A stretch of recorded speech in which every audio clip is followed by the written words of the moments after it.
Cape Cod is not only a premier vacation destination, but for many of us, it's our home. Within its miles of shoreline, there is a diversity of spirits, talents, and interests. Cape Cod Arts and Beyond is a look at you and I who live here and are inspired to create.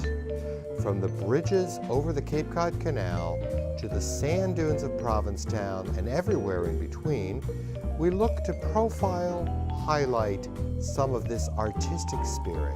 On occasion, we may venture off the Cape as well. Our goal is to educate, inspire, engage, and entertain. Enjoy Cape Cod Arts and Beyond with John Murelle. Thank you for joining Cape Cod Arts and Beyond with John Murelle. We have a very fun program today, I promise you. And we also got some great feedback from our last show, which featured Julie Wake from the Arts Foundation of Cape Cod and the Cape Cod Times' own movie critic, Tim Miller. Now today's program is a little more adult-oriented. A little later in the program, we're going to have a tasting of 3 wines. Bill Hutchinson from Blanchard's in Hyannis is going to present 3 festive summer wines under $15. But before we do that, I would like to introduce our guests, Jeffry George and Christopher Ostrom from the Wellfleet Harbor Actors Theatre in where? Wellfleet. They are presenting a magnificent program of edgy, exciting theater, basically gauged for adults. It's very new and exciting as far as I'm concerned. Now, did you have in mind, gentlemen, welcome, thank you for coming. Thank you. Nice to be here. Thank you. We're not seeing the traditional musical theater or the traditional summer stock theater this time. We have a lot of interesting, edgy stuff. Did you have that in mind when you put the program together? Well, I'll start. I think our audience really demands something more of us. They want to leave the theater talking. They want to confront issues, and they want to see what's happening in their lives live on stage.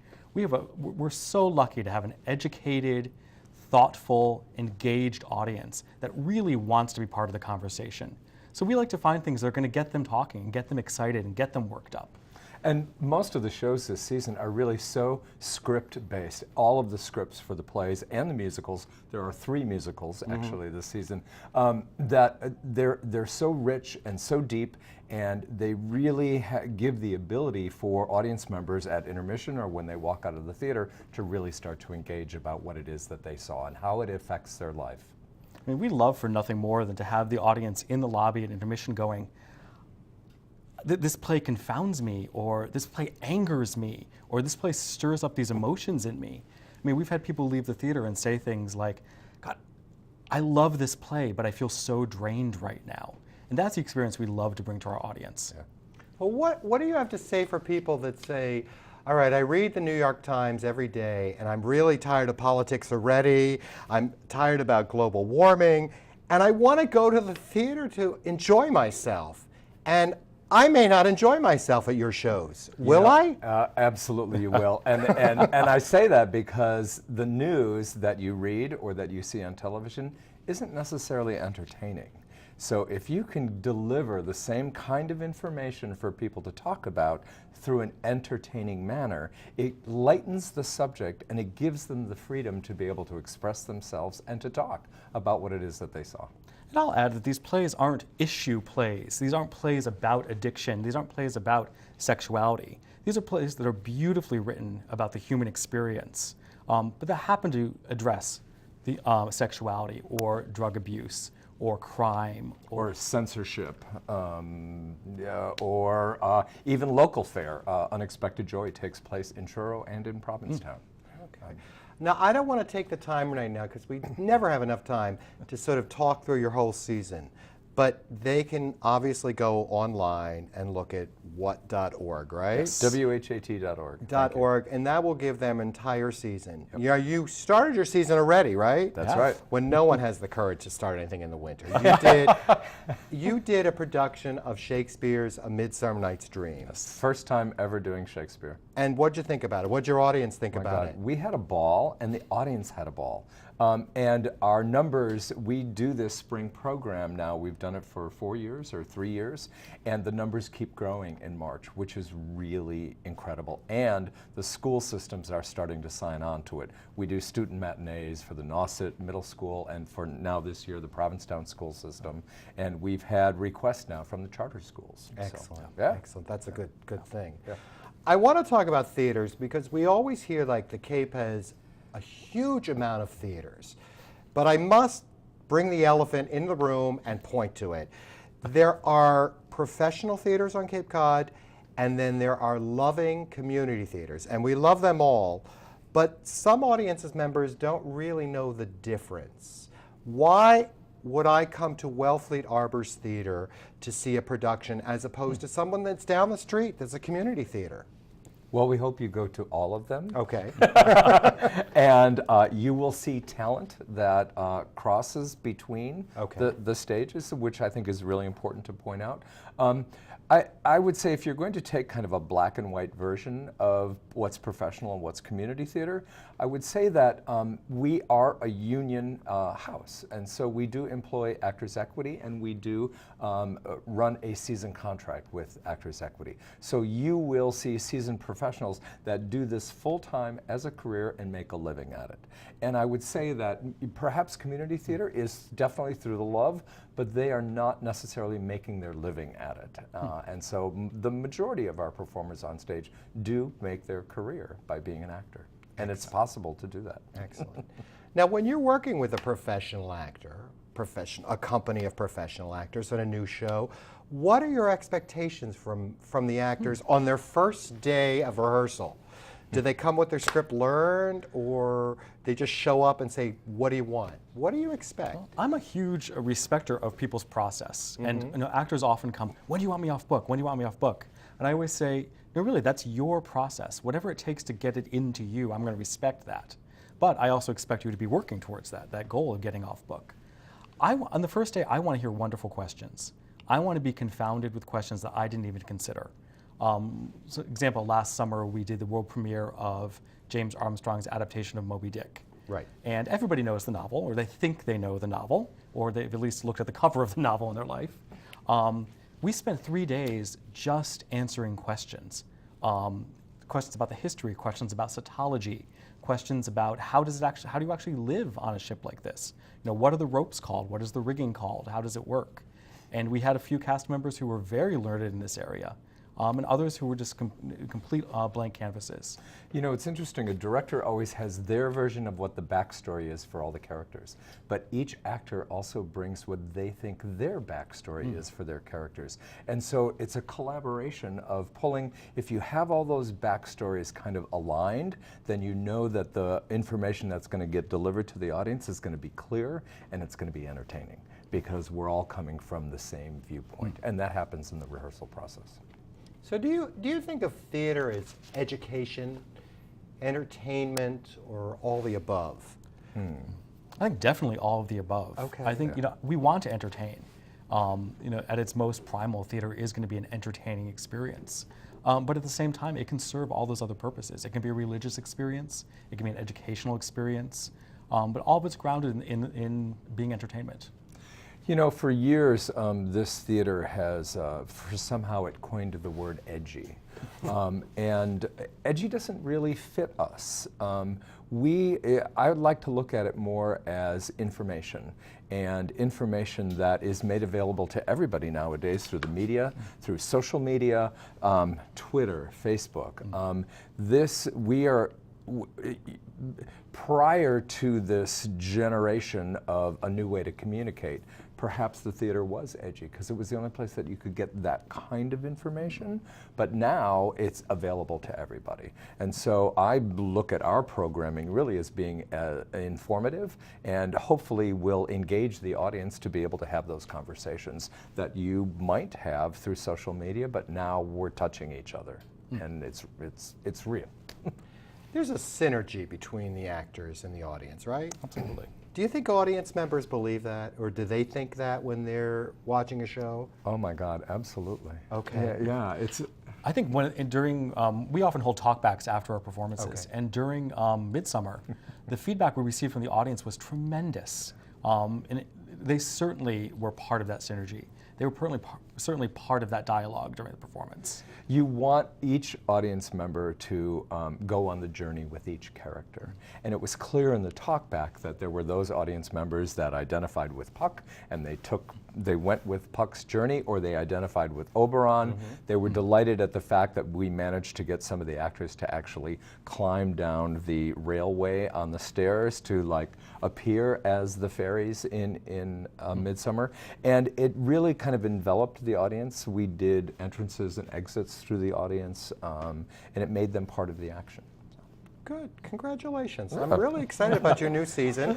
We're going to put up a lot of photographs of the theater, because for some of us, especially on the Upper Cape, getting to Wellfleet is a day's journey. We have to pack our bags and everything.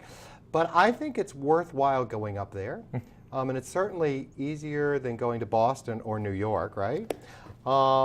I want to thank you both for being on Cape Cod Arts and Beyond. Thank you. And congratulations on a great season that's going to come up, and I know it'll be successful. Thank you. I love the fact that it piqued your interest, and we hope to see you down there. Oh, you will. Good.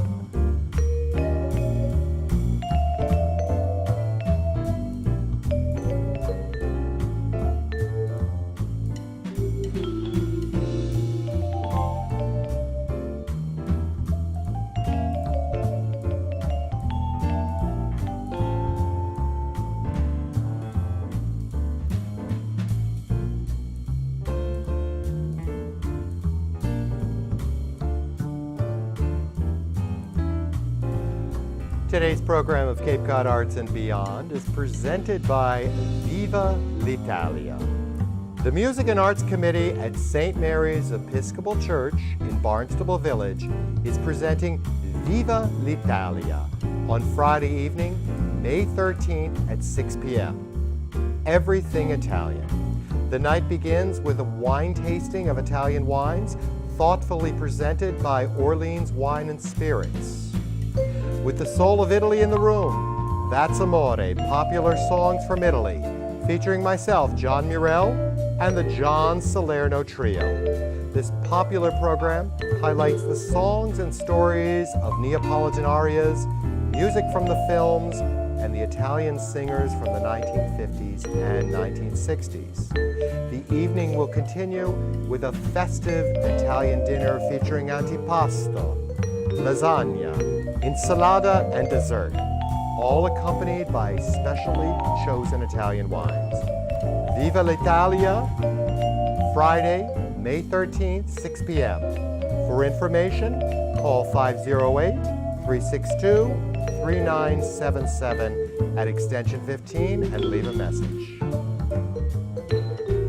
So today on Cape Cod Arts and Beyond with John Murelle, we're celebrating summer. We've made it through the winter, and it's summertime. I love my kayaking. I love my beach swimming, running, biking. But what I really love is at the end of the day, coming home and opening a bottle of wine and enjoying the beauty of the sunset. So I have with me today Mr. Bill Hutchinson from Blanchard's Wine and Spirits in Hyannis, and he decided to talk with us. He's going to talk with us about other options for summer wines. Because as Bill was telling me, the three big ones are Pinot Grigio, Chardonnay, and Sauvignon Blanc. But I bet there's hundreds of different grape varieties. Now what we're going to do, because you and I know we can order wines and get fabulous wines for 60, 70, 80 and more, $1 per bottle, I asked Bill if he could find us some interesting summer wines that are less than, what, 15? Yep. Yeah, these are all $13 or less. So, welcome, Bill. Thank you. Welcome. It's a So, what do you have pleasure for to be us? here. What do you have for us to listen Well, to? first of all, it was a tall order to come up with just 3 wines to talk about, because the wines of summer are many. They're varied, as you were saying. There's hundreds of different grapes. There's different countries. So we were hoping to just introduce people to a couple options. The big 3 are certainly not going to go away. And there are many variations within each category. If you like Chardonnay, there's ones that don't have oak that are light and crisp.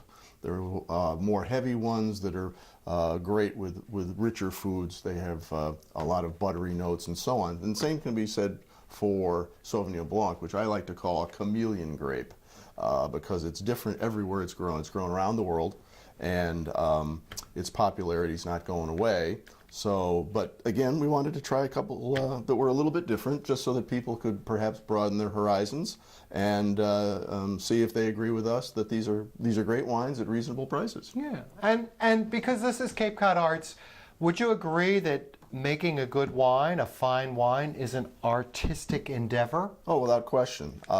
There's certainly science that goes into it. Yeah. People that are well versed in growing things and the science of chemicals and what the reactions that go on in the fermentation process certainly are important. But when it comes to blending and respecting the fruit of the land, literally, it is indeed an art to produce wine on a consistently high quality level. Excellent, good, yes. Well, let's get to our art then, Bill. What do you have for us today? Well, I have 3 different whites from 3 different countries. Oh, cool. I thought we'd start with a Picpoul de Pinet. Say that again, I've never heard that. Well, the grape is Picpoul. Picpoul. And the area from which it comes is Pinet, which is a small area in the Languedoc region of southwestern France, right along the Mediterranean. And like many wines that are great for the summer, this one comes from vineyards that are close to the ocean and goes great with seafood. One of the emphasis we hope for people during the summer is more seafood. Yeah. And all these wines will go well with different kinds. This happens to be Feline Jourdain, the label, but most stores will have at least one label or maybe even 2 or 3 of Picpoul. So it's a wine that should be able to be found in most stores on the Cape. Cool. So, and what about these screw tops? Am I supposed to think that's a cheap wine now, or not at all? No, not at all. More and more wines across the price spectrum are being capped with screw tops. It's called a Stelvin enclosure. Just if anybody hears that name, that's what that's about. And it preserves wine in a much better quality than cork does, believe it or not. Cork can taint the wine. There's many chemicals in corks themselves that can ruin the wine. There are some estimates that say up to 10%. So if you don't mind losing 10% of your wine, stay with corks. But if you're interested in wine quality, the Stelvin or twist top enclosure really is here to stay. Okay, that's probably cheaper to manufacture as well, right? Well, I'm not sure of that. Okay. It's more a search for quality. We've seen many studies where they'll put wines side by side that are closed with this kind of closure and ones that are closed with a cork, and how long they last in the bottle. And it's dramatic. A wine like this can last sometimes twice as long being closed this way compared to a cork. Okay, all right. But it's not as romantic perhaps, but anyway. I hate opening corks, so. It is much easier for some people. Yeah. Now this wine, you'll notice it's relatively clear. It has some gold and green highlights to it. It is going to be a bit aromatic on the nose. If you give it a little swirl, we do this just to give it a little air. So Is that the bouquet you're talking about? Yep, the aroma. Yeah. And you're going to see that it gives up a little bit of flowers, perhaps a bit of citrus, a little bit of lemon. Yeah. I could have this with some lobster or fried clams or even a shrimp cocktail. Well, I'm thinking this wine would be great with something very simple, perhaps something raw like clams, oysters, something fairly light, or just a simple prepared fish. Or it's really great as an aperitif. You're sitting on the patio, you just want a nice crisp glass of wine, this would be perfect. Excellent, excellent. And one quick question, what about wine temperature? I know that we don't want the red wine to be too cold, but is there like a rule? You know, a lot of people that don't know a lot about wine, we feel like there's lots of rules. But in the summer, I want my wine chilled. Is that okay? Well, however you like your wine, that's fine. The rules, unfortunately, get in the way of enjoyment of good wine. We, in America especially, have come to drink our white wines too cold, our red wines too warm. It used to be that you would drink wines at room temperature. Yes. But that's back before central heating. Right. So room temperature was somewhere in the high 50s to low 60s. So that was typical for red wines. So you can imagine that nowadays room temperature might even be into the 70s. What that does to a wine is it changes the taste, what you're tasting. And white wines, these wines, if they're too ice cold, you won't get some of the fruit. You'll get just the acids, so they'll be a little bit sharper. If you let them warm up just a bit, you're going to get more of the fruit taste. It'll be a little rounder in the mouth, perhaps a bit more enjoyable, but you drink it any way you want. Okay. Sometimes when I'm on the deck, though, Bill, and I'm enjoying the wine, by the time, like I'm chatting and having a good time, by the time I get to the wine, it's too warm. Is that what that's for? Well, this is a little sleeve that you can put over a bottle of wine. It has packages of gel inside that retain the cold after being in the freezer for a while, or the refrigerator. And if you just slide it over your bottle like that, it's a nice little thing to have to keep your wine at a reasonably cool temperature. Oh, okay, that's a good idea. And you can buy that basically any good wine store? A good wine store or a place that has home goods, so to speak. Oh, okay. I don't want to mention any particular names. I think I just did, but most stores like that will have some sort of device like that to keep your wines cool. Great idea. Next Second wine, this is from the United States. This is a Pinot Gris. Is that like Pinot Grigio? Well, it is the same grape. Okay. And the Pinot Grigio or Gris grape is grown around the world, and it expresses itself a bit differently depending on where it's grown and the treatment that it's given. Pinot Grigio is Italian, yes, and Pinot Gris is French, so it's basically the difference. The style of the Pinot Gris we're drinking today comes out of Oregon. Okay.